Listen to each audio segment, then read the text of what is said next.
उसके 98 मार्क्स थे। बड़ा ब्रिलियंट स्टूडेंट था और प्लस टू में भी उसके मैथमेटिक्स में 99 मार्क्स थे और साइंस में भी, फिजिक्स में उसके 90 से, फिजिक्स और मैथ में उसकी पकड़ थी और इंटेलिजेंट बच्चों में उसका नाम था। बहुत ही इंटेलिजेंट बच्चा था। जो उलझने हैं वो उन्हीं को सुलझा रहा है। अभी तो वो अपने आप को ही समझ रहा है। वो अपने आप को ही नहीं समझ पाया कि मैं क्या हूँ, मैं किस लिए इस संसार में आया हूँ। अभय सिंह आइटन बाबा पिछले लंबे समय से चर्चित है, प्रयागराज में खूब चर्चित रहे हैं। अपने बेबाक बोल से आज पूरी तरह से सुर्खियां बटोर रहे हैं। आपके स्कूल में उन्होंने शिक्षा ग्रहण करी है, तो किस प्रकार का व्यवहार, किस प्रकार के संस्कार जो है अभय सिंह के वहां देखने को मिले आपको, उसके बारे में बताएं जरा। देखिए, अभय सिंह मेरे पास जो है वो प्राइमरी में आया था 1999 में और 10वीं उसने की 2005 में और अच्छे नंबरों से पास की उसने। 92% उसके नंबर थे। मैथ में 99 मार्क्स थे। साइंस में भी उसके 98 मार्क्स थे। बड़ा ब्रिलियंट स्टूडेंट था और प्लस टू में भी उसके मैथमेटिक्स में 99 मार्क्स थे और साइंस में भी, फिजिक्स में उसके 90 से, फिजिक्स और मैथ में उसकी पकड़ थी और इंटेलिजेंट बच्चों में उसका नाम था। बहुत ही इंटेलिजेंट बच्चा था और काफ़ी जो साइंस के सब्जेक्ट्स थे उसके उसमें पकड़ थी। एग्जीबिशंस वगैरह में भी काफ़ी पार्टिसिपेट करता था और बहुत ही अच्छा लड़का था। आपकी कोई बात होती थी अभय सिंह से उस दौरान?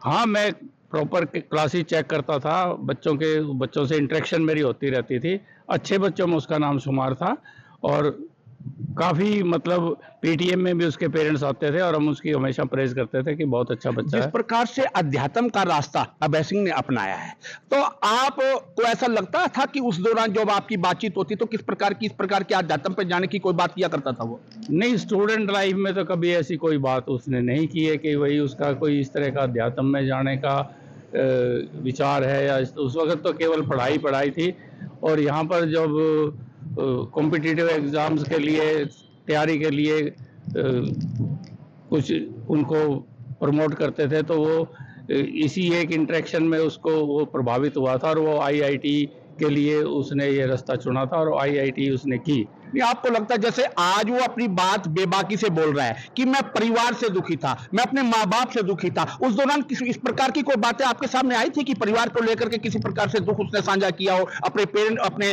अभिभावक, अपने यहाँ शिक्षकों से साझा किया, आप लोगों के सामने कोई ऐसा उसने बात कही हो? नहीं, ऐसी कोई बात नहीं थी। उस वक्त तो बहुत ही ऐसा लगता था कि बहुत संस्कारिक बच्चा है, बच्चे में अच्छे संस्कार थे।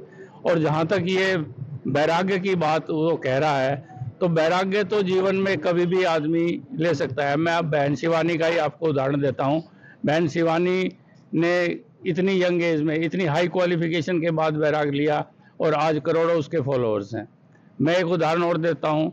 हमारे सदगुरु जी हैं, वो मैसूर यूनिवर्सिटी से हाईली क्वालिफाइड हैं। वो ग्रेजुएट हैं अंग्रेजी में और यूनिवर्सिटी में सेकंड टॉपर थे वो। आज बैराग लेकर भी वो उन्होंने एक ईशा फाउंडेशन बना रखी है और दुनिया को वो एजुकेट कर रहे हैं। नहीं, आपको लगता है कि अध्यात्म की ओर जो अभय सिंह गया वो दुनिया को कोई रास्ता दिखा सकता है, किसी प्रकार से कोई किसी पर जागरूक कर सकता है? कोई बड़ी बात नहीं है। अध्यात्म तो सनातन की तरफ ले जाता है और आज जो हमें ज़रूरत है इस चीज़ की कि सनातन की तरफ जो लोगों का, जो लोग उससे बच रहे हैं उसकी तरफ अट्रैक्ट हों, सनातन को समझें। नहीं, जिस प्रकार की बातें अपने अभिभावकों के बारे में, अपने पेरेंट्स के बारे में, अपने माता पिता के बारे में वो कह रहा है, उसको किस रूप में देखते हैं आप लोग? देखिए, माता पिता तो बच्चे का कभी बुरा नहीं चाहते। कोई माँ बाप नहीं चाहता कि उनका बच्चा इस तरह से वैराग्य ले या कोई साधु बने। ये तो एक परमात्मा की देन होती है।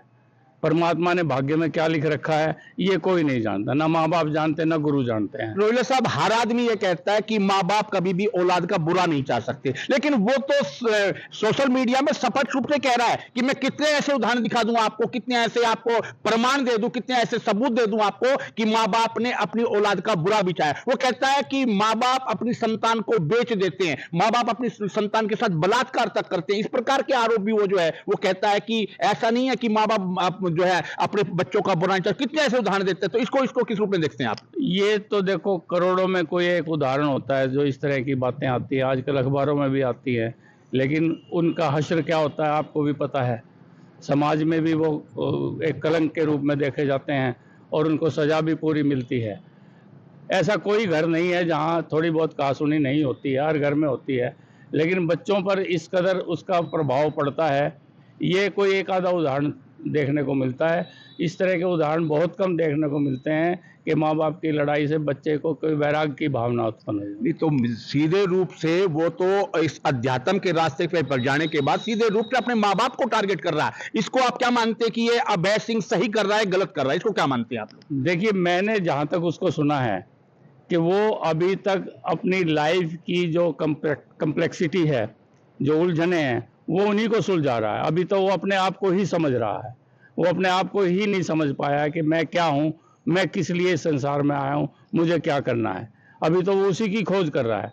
जब उसकी खोज पूरी हो जाएगी, हो सकता है वो जगत गुरु की तरह फेमस हो जाए, हो सकता है वो बहन शिवानी की तरह उसके करोड़ों फॉलोअर हो जाए, वो एक वैराग्य की तरफ जो गया है उससे वो अध्यात्म पूरा होने के बाद हो सकता है वो एक उदाहरण बन जाए। या आप कहते हो कि वो उदाहरण बन जाए, लेकिन जिस तरीके से अपने माँ बाप को टारगेट कर रहा है, जिस तरीके से अपने गुरु को भी, उसने एक वीडियो में अपने गुरु को भी टारगेट किया है, और कई वीडियो में तो उसकी बात आई है कि शायद वो जो उसका अफेयर था, जो प्यार था, उससे भी कोई किस प्रकार की उसको जो है थिरकता हुआ, सिसकता हुआ देखा जा सकता है। इसको किस रूप में देखते हैं आप? क्या ऐसा भी उसके कारण भी हो सकता है ऐसा? देखिए, ये तो एक्सेप्शंस होती हैं। मैं एक उदाहरण देता हूँ। कई साधु बैठे थे तो एक लड़का गया कि बाबा मेरे को तरीका बताओ कि बीवी को कैसे काबू किया जाए। तो साधुओं ने कहा भाई अपने सेवक को कि राम से एक चटाई और लेके आओ। कहता बेटा अगर बीवी को काबू करने का अगर हमारे पास कोई साधन होता तो हम साधु नहीं बनते। तो ये तो एक उदाहरण एक्सेप्शंस हैं कि कहीं भी कोई बात ऐसी हो जाती है कि दिल को चोट लगती है, दिल, वो कहते हैं कोई दिल के टुकड़े हजार हुए, कोई यहाँ गिरा कोई वहाँ गिरा। तो ये कोई लाखों करोड़ों में कोई एक उदाहरण होता है। कोई इस तरह से इसको ठेस पहुंची है तो उस तरह से बाबा बन गया, या घर वालों की तरफ से तंग हो गया तो बाबा बन गया। ऐसी कोई बात नहीं होती, ये एक्सेप्शंस होती हैं। हो सकता है उसने घर में कोई इस तरह की बात देखी हो जिसकी वजह से वो अभी तक वो, जैसे उसकी मुझे वर्जन मैं उसका सुन रहा हूँ कि वो कहता है कि भाई माँ बाप लड़ते थे, इस वजह से मेरी कोई सुनता नहीं था। अभी मैंने अखबार में भी पढ़ा, उसमें दे रखा था कि भाई बहन ने घर में पुलिस भी बुला ली थी। तो ये जो घरेलू झगड़े जो होते हैं उनमें इस तरह से इतना एक्सट्रीम स्टेप जो है वो कोई करोड़ों में एक ही लेता है। हो सकता है वो एक एक्सेप्शन।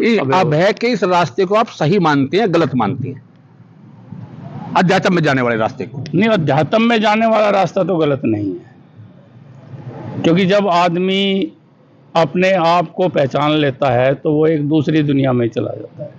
उसका फिर संसार से कोई मतलब नहीं होता। वो जो एक ये जो सांसारिक जो चीज़ें हैं उनसे उनका नाता टूट जाता है।